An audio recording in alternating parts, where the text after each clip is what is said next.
Have you ever wondered what actually happens when family members inherit a property in Connecticut and not everyone agrees on what should happen next? Maybe you've heard situations where one person wants to sell, another wants to keep the property, and someone else just stops responding altogether. Or maybe you're dealing with this right now and you're asking yourself, what happens if heirs disagree during probate in Connecticut, and how do we actually move forward?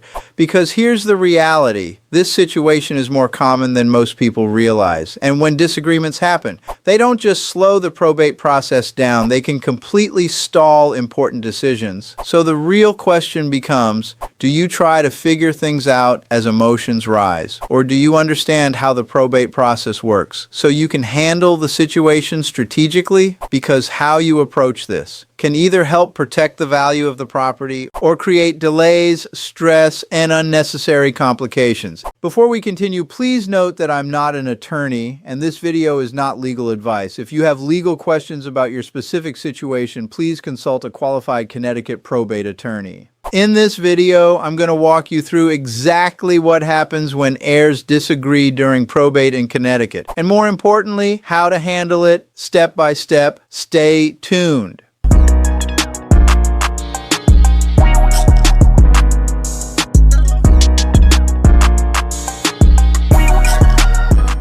Hello folks, this is Rob Clark, a local real estate agent serving Connecticut.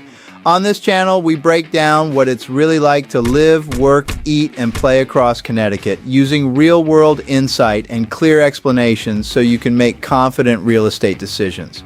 If you're thinking about moving to Connecticut, relocating within the state, selling a property, handling an inherited home, or simply trying to better understand the market in 2026, make sure you subscribe and tap the notification bell so you never miss future videos. We help people relocate from all over the country, and with Connecticut being my hometown, we absolutely love it. So when you're ready to explore your options, give us a call, text, or email anytime.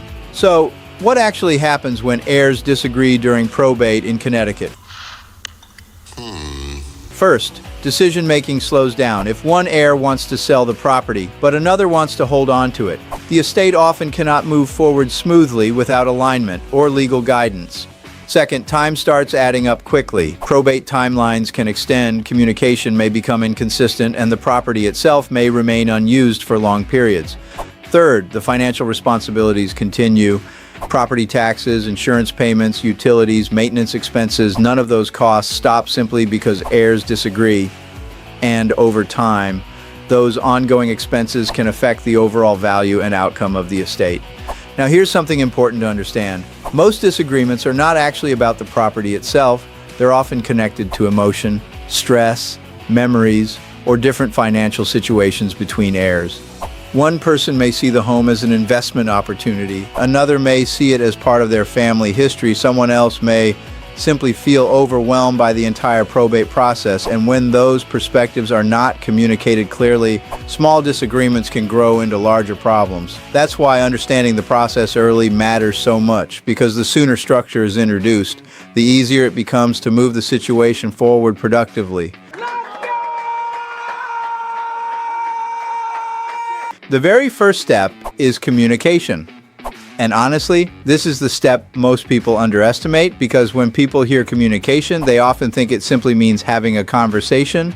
But during probate situations in Connecticut, communication is much deeper than that, because you're not just managing a property decision, you're managing people with different priorities, different emotions, different expectations, and sometimes very different financial realities. So before any major decision gets made, you need to understand where everyone is coming from. Not just what each person wants, but why they want it, because two heirs can completely disagree, while both still having understandable reasons for their position.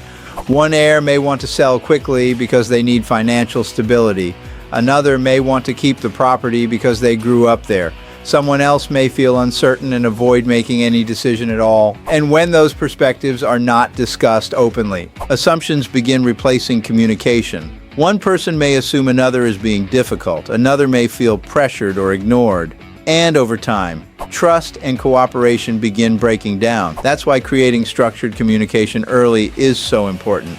Start by asking practical questions. What is each person hoping to accomplish? Are they focused on maximizing financial value? Are they concerned about timing?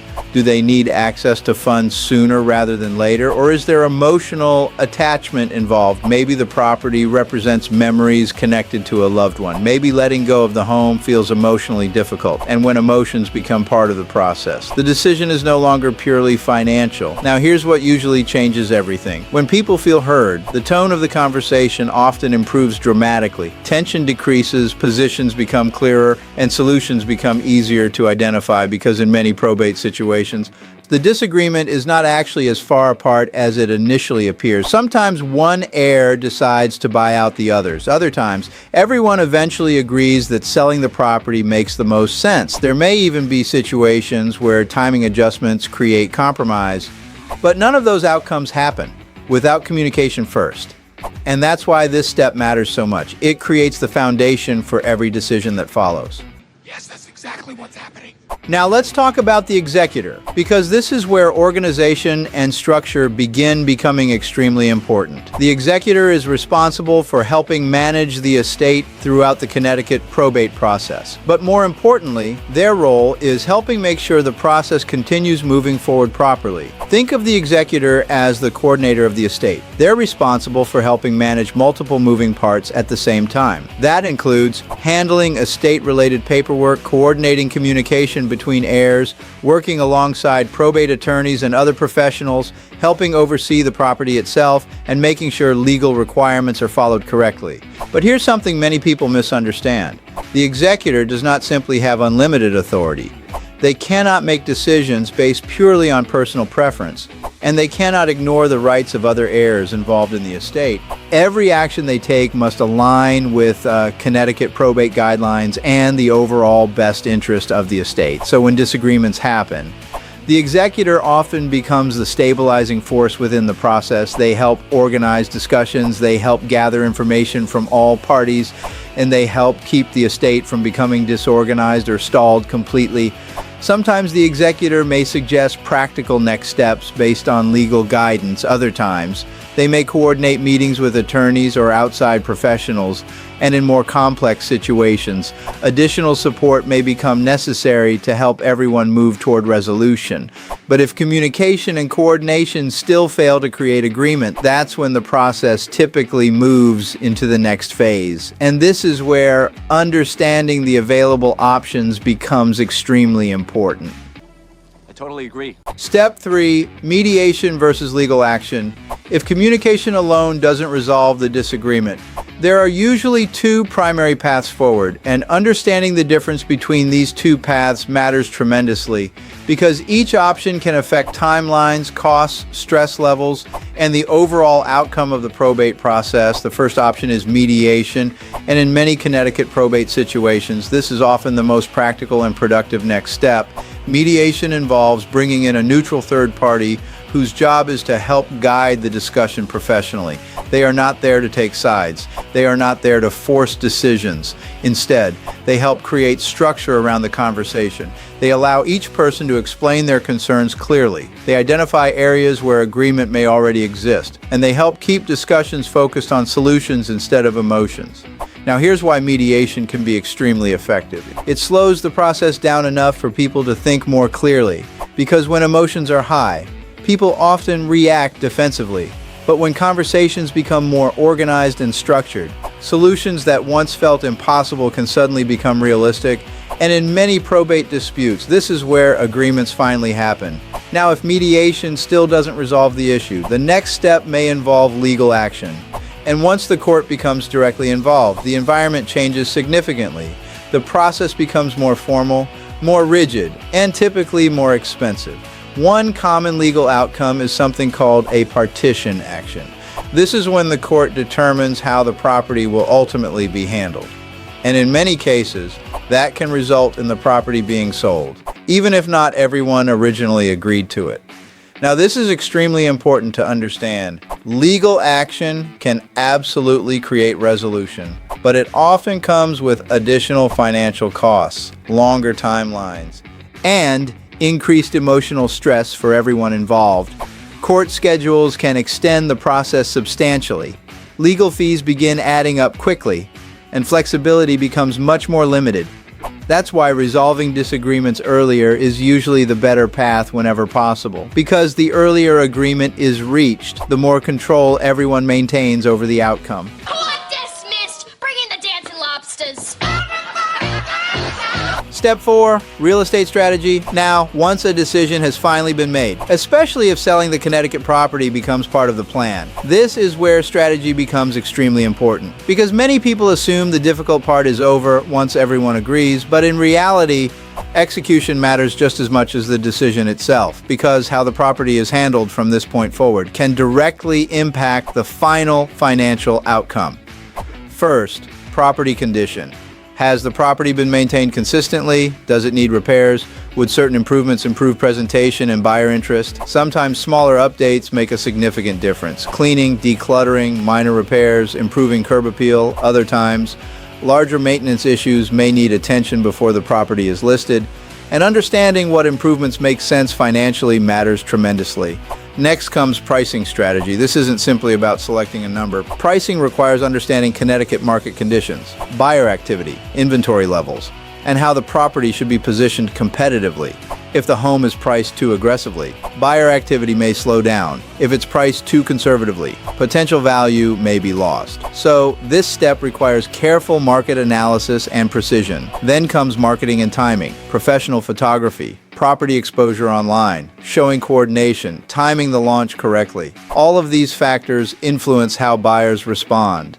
And when multiple heirs are involved, coordination becomes even more important. Access to the property must remain organized. Communication during negotiations needs to stay responsive, and everyone involved must remain aligned throughout the process. Otherwise, the situation can become delayed again, even after an agreement has already been reached. So this phase is all about execution, taking a resolved decision, and turning it into a successful real estate outcome. Nice. Here's how I personally look at situations like this from a practical standpoint. You're not simply dealing with a property transaction. You're dealing with multiple perspectives, different priorities, different timelines, and emotional decisions happening at the same time, which means the process needs structure. Step 1, communication. Step 2, coordination. Step 3, resolution. Step 4, execution. Most probate situations become more stressful when people attempt to solve every issue all at once. That usually creates confusion and delays. But when the process is approached step by step, everything becomes much more manageable. And that's how I approach real estate overall. It's not just about contracts and transactions.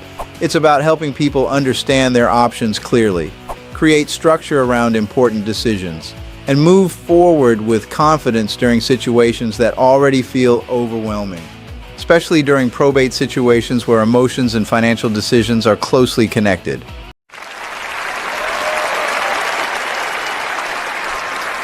If you're currently dealing with a probate situation in Connecticut or trying to determine what to do with an inherited property, let's talk through it. Every probate situation is different, and the right strategy usually comes down to understanding your options clearly, creating structure around the process, and helping everyone move forward in the most practical way possible.